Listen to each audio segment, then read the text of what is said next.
If you want to put $1 into your e-commerce business and predictably have hundreds of dollars fly out at your face so that you can buy $40 Wish replicas of your favorite watch, then you need to master one important skill: media buying. If you want a team of experts to help you find winning products, build your website, create your ads, and manage your ads until we scale to $1,000 a day or more, then book a call in the link in description with my agency, Blue Ocean Digital. Just in the past week, one of our media buyers took a brand new store from $0 to $15,000 a day. So if anyone tells you that dropshipping or TikTok ads is dead, they're probably a hater or your parents. So click the link in the description if you're interested. Oof, that is an absolute stunner. And I know that lowers my credibility, but as you can see by my stripe, your boy does make a little bit of money on $14,000 yesterday. I know, gotta flex my GigaChad bank account real quick because people just don't believe people that are broke. So now that we're getting into media buying, it doesn't matter what platform you're using, if it's Facebook, TikTok ads. I personally like TikTok ads, but when you're trying to scale an e-commerce brand, you need to understand one platform and really master it because they're all so different and they're so niche in the ways that you can scale. On one platform, bid caps might work better, or on one platform, certain creatives might only work on that platform, especially with TikTok. So you really need to understand and focus down on one main platform to master, because if you can master it, you will make millions of dollars. So pick a platform. It can be Facebook, it can be TikTok. They all definitely work with e-commerce. You just need to figure out the different nuances. Now, after testing hundreds of products in the last month alone on TikTok, one of the main things I realized is that creatives are so incredibly vital, especially in the beginning. I would recommend never testing a product unless you have 3 to 5 creatives minimum. So when you have 3 creatives, which is our bare minimum here, this is how I would set up the first campaign. So we're going to select conversions, and when we go down here to naming our campaign, I always do the product name, break even point. So let's say I'm selling a necklace, so we just do the name of the necklace, BEP, and BEP basically stands for break even point. So if I'm selling a product for $25 and it cost me 10, then my break even point is 15. That's where I don't lose any money, but I don't make any money. So that's a good metric I like to keep track of. There's other things I like to keep track of, like whether this is a testing campaign or a scaling campaign, but just to keep it basic, we'll just have this framework. Now, for CBOs, I do not do CBOs when testing. I know that works better on Facebook. And again, this is where you have to learn the nuances. But for TikTok, after doing a ton of testing, I feel like CBO is better for scaling. So once you connect a pixel to your Shopify store, make sure you're selecting that, and also that you have the optimization event as complete purchase. This is a brand new ad account, so nothing's on it. Now, for placement, we're going to do TikTok. And for the advanced settings, I do recommend having the comments on. We have done a ton of split tests, and you can manage your comments by going to assets, then comments, and you can see all the comments. So if you do want to delete comments, because typically 90% of comments will be positive, but around 10% will say, "Oh, you can get this product on Amazon for $5. Then you can go to assets, then comments to easily shut them down, because we don't need anyone going rogue and taking food from our plates. So you can easily monitor that, but I would recommend it because we noticed more people were sharing our ads and more people were clicking, and it was just noticing that our purchases went up when we had that feature on. Now, for ACO, this is something we've also split tested a lot. This is great for scaling too when you have a ton of creatives. I would not recommend it in the beginning. You typically want to have a good amount of spend for each one of your creatives so you can see which one is the best. And when you're doing ACO, a lot of your creatives are going to get neglected. They're only going to get maybe 5 cents, 10 cents spent on them, and you can't properly evaluate if they are a winner. So I'd recommend turning that off. And then for targeting locations, this is up to you. I would recommend getting an agency account if you're international so that you can have US targeting. US is still the best country on TikTok by far. However, the CPMs can get pretty competitive. So if you are in Europe, it actually is very favorable to do UK targeting, to do Australia targeting, to do France targeting. There are specific countries that work very well because they don't get a whole lot of ads shown to them. So the CPMs are so freaking low that you can actually be profitable in a lot of countries that you might not even think of trying. In fact, one country dropshipping is becoming very popular. We've had a lot of people come to us that are selling necklaces in their home country of Denmark or Sweden, and it's very popular there, and it's got a big population. So you can actually scale to 6 figures by just dropshipping in one country. You don't have to do United States. But for me, for my test, I like to do United States only. I know it is the biggest market out there. Now, when it comes to gender, I only specify if the product calls for it. So if it's a makeup product, You're not going to find many James Charleses out there. So I'd recommend doing female. And then for ages, we actually do include 13 to 17 now. That was something I excluded back in the past because I was always saying, teenagers have no money. But the reality is on TikTok, the majority of people on the platform are teenagers. So if you are selling a product that can be used by the younger generation, and I would say most winning products nowadays are slippers and stuff that can be worn by Gen Z millennial high schoolers, then yes, you should include that 13 to 17 age group. The one thing I would keep in mind though when you do that is that you will get a lot of add to carts but not a lot of purchases, because it still does apply that a lot of them just don't have any money whatsoever. So they're just going to add to cart and click onto your store, and that might inflate your clicks a little bit. I still would recommend targeting them. Now, when it comes to other things like interest, we do not test with interest in the beginning. I used to do interest. However, nowadays I usually will have 5 ad groups. None of them have any interest. It's just all broad. They're all the exact same ad group. So when we scroll on down to budget, this is up to you. I personally still stick with 20. And then when it comes to scheduling our ads, I always will do it for the next day so that it spends evenly throughout the day. So you can easily do that by going to our calendar, just like this. Okay it up. Nice. Now, for day parting, we leave it off in the beginning. We usually don't do day parting until we're scaling. We have certain metrics on what are the best hours of the day that we're starting to get up sales. So if we notice that at 8 or 9 a.m. sales are starting to pick up around there, then we usually do day part and launch our ads at 7 a.m. to 11. So we'll do something like this right here. But again, it's based on actually having data. So if you have no data whatsoever, keep it on all day, and then lowest cost is definitely the best way to go. Now, when it comes to the ad side of things, always have your business and the custom identity. It's super easy to do. Just put your business name, have the logo, super easy. So we got travelable right here. Now, when it comes to uploading your videos, don't do anything too fancy. We have multiple videos on how to create TikTok creatives the right way. In fact, my latest video has my top 10 best tips. So I would highly recommend checking that out, because a lot of you are sleeping on that video. It was my worst performing one. Now, when it comes to ad copy, I would recommend not going too fancy. You just need one, because it really makes absolutely no difference. 100% of the ad success comes from your creative. So you want to be testing the creatives more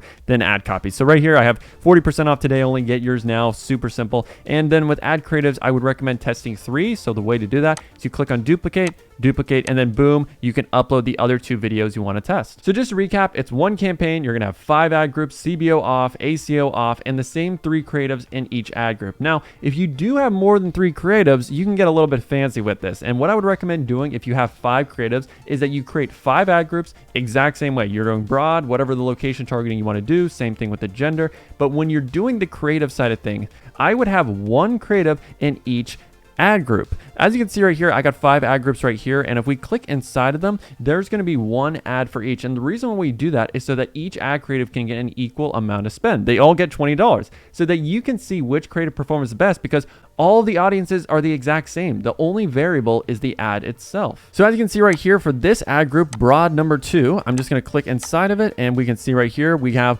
1 ad, so our second test ad. So that way you can easily identify what is your winning creative, and when you are going into the next steps of scaling, you know, okay, I can duplicate this exact audience and make sure just to keep in that winning creative. Now just hold on 1 minute, cowboy. Before those hot dogs start grilling and those campaigns start spending, you need to know your numbers. Now, in order to calculate your numbers, let's say you're selling a product for $47 and it costs you $15. Oof, this is some crazy mathematics right here. And I know you thought you would never use those mathematical equations that Miss Henderson taught you, but now it's the real world and it's time. So let's do 47 divided by 32.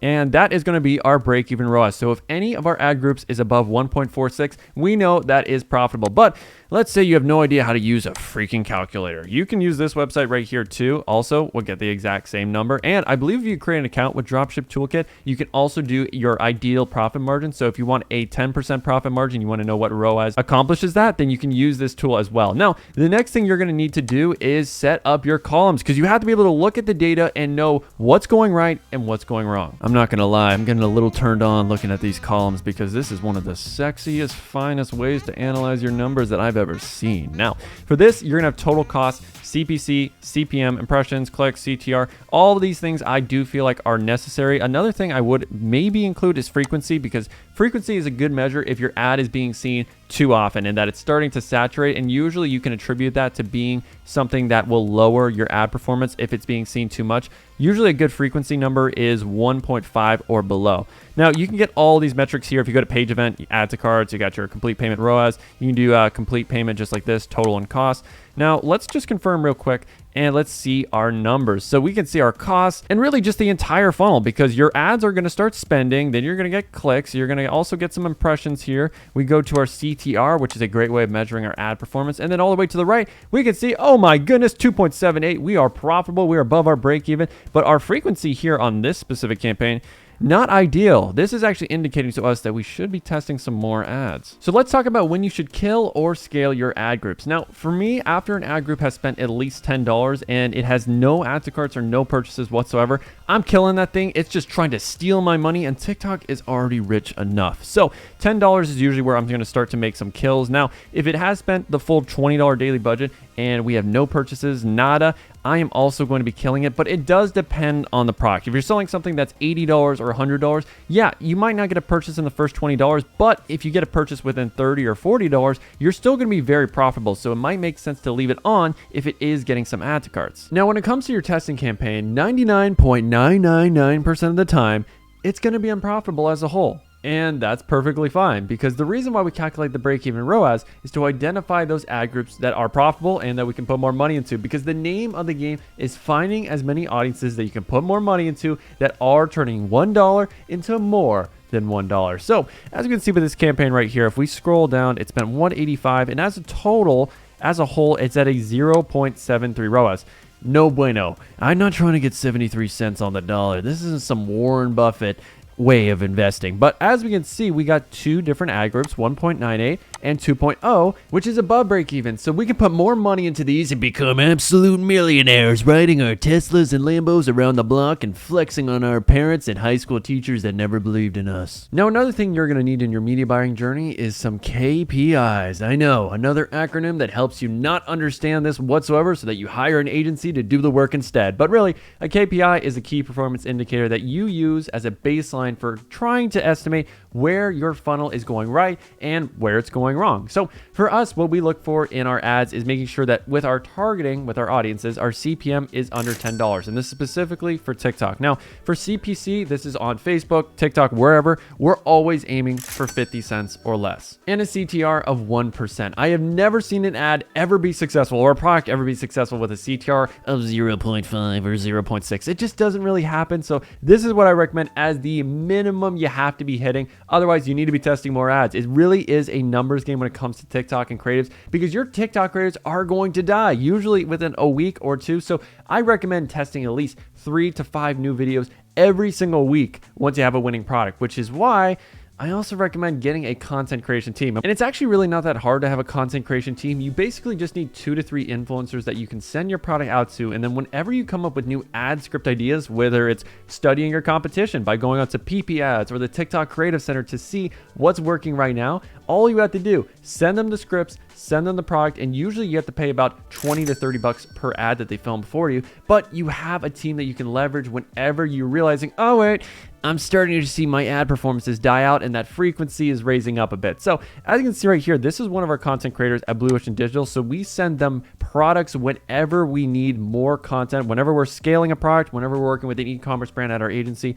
This is one of our influencers, Sydney. She loves making ads, and this is just for a cool necklace. And one of the best ways to show off necklaces is by showing it on multiple outfits very fast. This is a quick, snappy ad, and it looks great. Shows off the product in a bunch of different fits. She looks great, snappy, to the point. It makes you want to buy. Now, if you're wondering where to find content creators, I found this one from Upwork. So you can find a lot of great talented people to join your team from Upwork, from Fiverr, and sometimes even LinkedIn is actually a pretty good place to find content creators as well. So you got to do some digging around, but once you do some interviews, you send out your product and really analyze who's got that chop, because I will admit, I've sent products out to a bunch of different influencers and they had no rhythm, they had no flow, and it was just not the right fit. So you really got to go through your process and due diligence to find the right person that you want to partner with long term to scale your brand and get a ton of content, because really scaling is just getting a ton of content and scaling through duplication. She looks great. She looks great.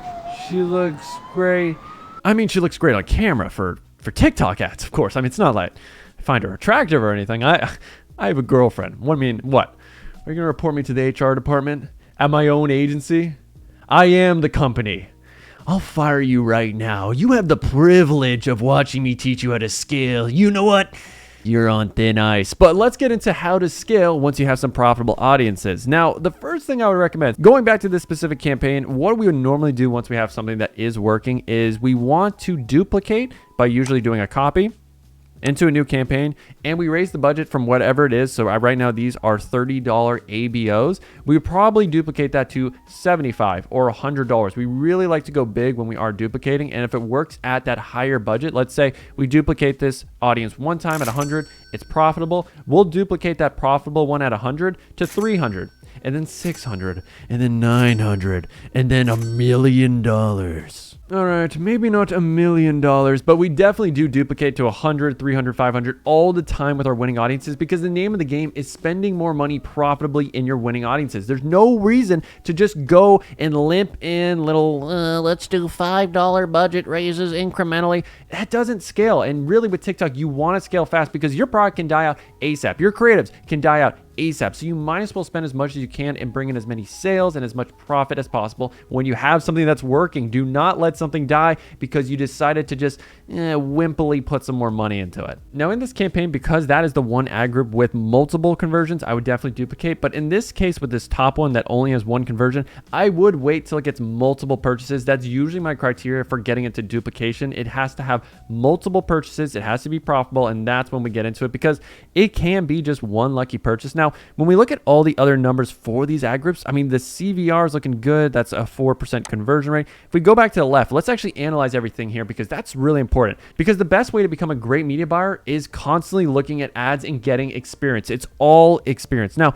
when I look at these specific ad groups, you can see our cost per click, it's not ideal. Our CPM, not ideal. So we should be going a little bit more broad. We should be testing more creatives to try to get under that 50 cents. Our CTR is actually really good. So that makes me think it's actually the CPM's fault. It's the testing strategy. We're not going broad enough. And if we did, if our CPM, let's say, was cut from 20 to 10, so cut in half, the same thing would most likely happen with our CPC. It would go from 80 to 40 cents. So we would be profitable. So maybe it's not even really the ad's fault. It's just we don't have the right testing strategy. And then scrolling to the right, when you do notice things like high add to carts but low sales, that typically means you just don't have enough urgency and enough reason to make a purchasing decision today. So if you are dealing with that issue, you're getting a lot of add to carts, I would recommend having phrases like for a limited time only, 40% off sale, or today only, or this week only, this sale is going to last. You have to give people a reason to buy today, or they're going to just add to cart and completely forget, in my case. So I would do that, and also give them incentives. I usually like to do discount codes on websites. Usually at the top header,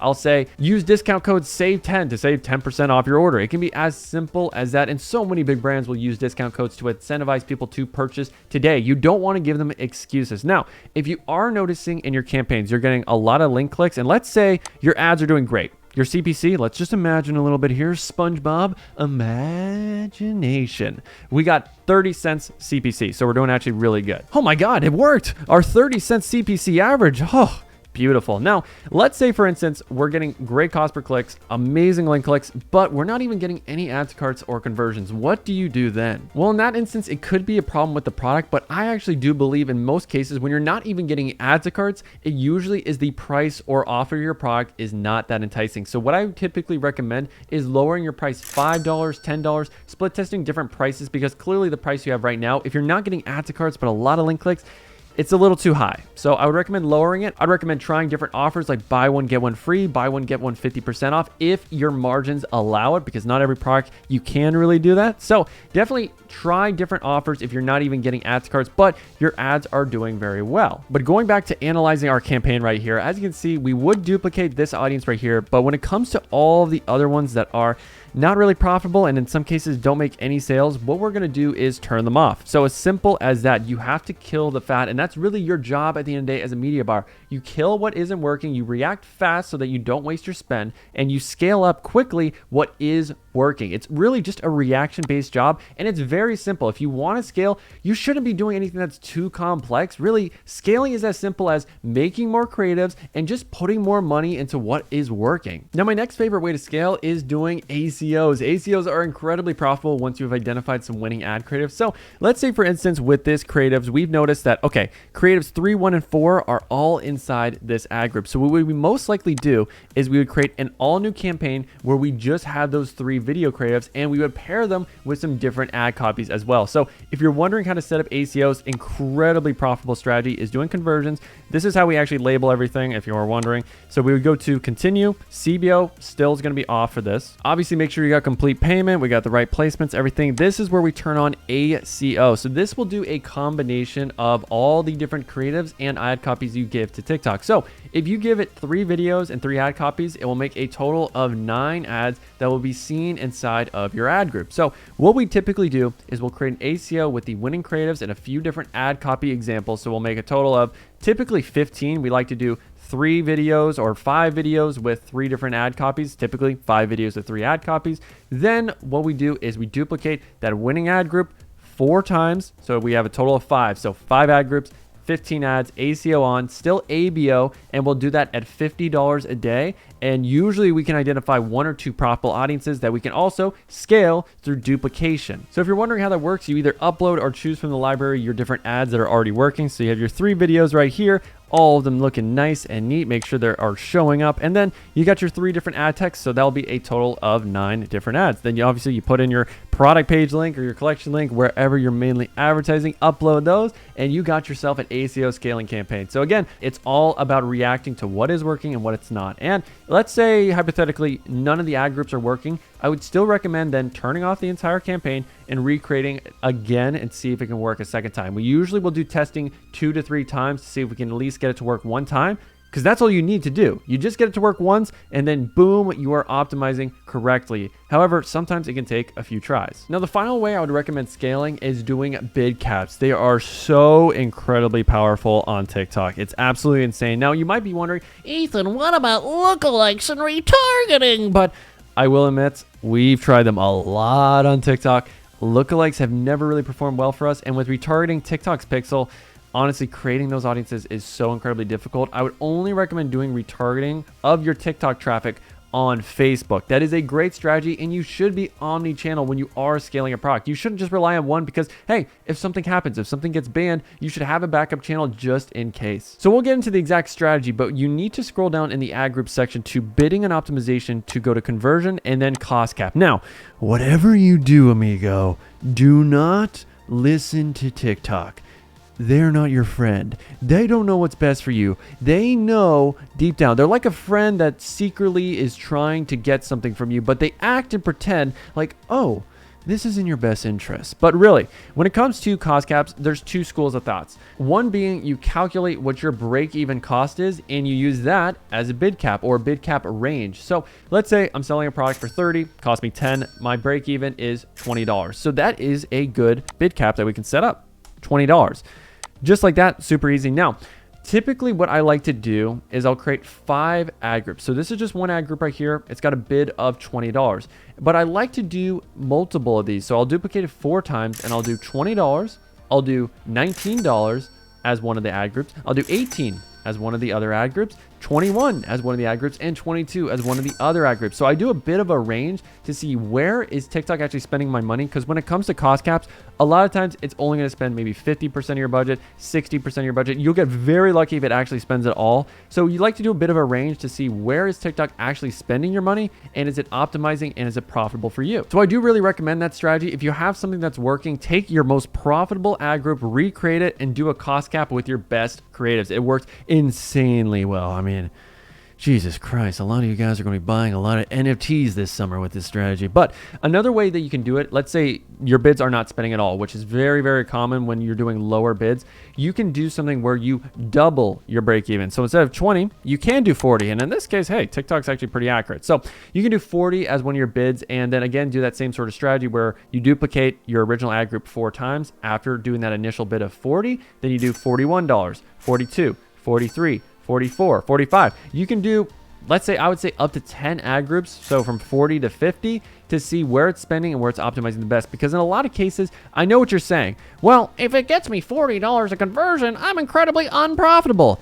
In many cases with these cost caps, they are going to get you cost per purchases way under this. Sometimes it can be $2, it can be $3, but a lot of times it's gonna be way under your break even. That you really just want to get to the point where you find the right bid where it's just spending. So I wouldn't recommend doing an ACO or a CBO for this strategy either. When it comes to cost caps, I usually just put in our best 2 to 3 creatives. I do like to have multiple, and then for setting up the daily budget, it has to be greater than your cost cap. So we actually sometimes will have these at $100 a day. Typically that's where we start, and again, we're monitoring these a lot. They usually won't spend the full $100, so we might have 10 ad groups and it's set to spend $1,000, but really once it spends $50 or $100, we're analyzing to see, should we shut these off or should we let these continue to spend? So you have to be monitoring everything that you're doing. Now, if you're wondering, should we scale doing CBOs and day parting, I would recommend split testing, because with any strategy that's out there that we post, it can get outdated very fast. TikTok is constantly changing, so I'd recommend always doing split tests, because maybe next month CBOs are going to be in, but right now I will admit it's like fashion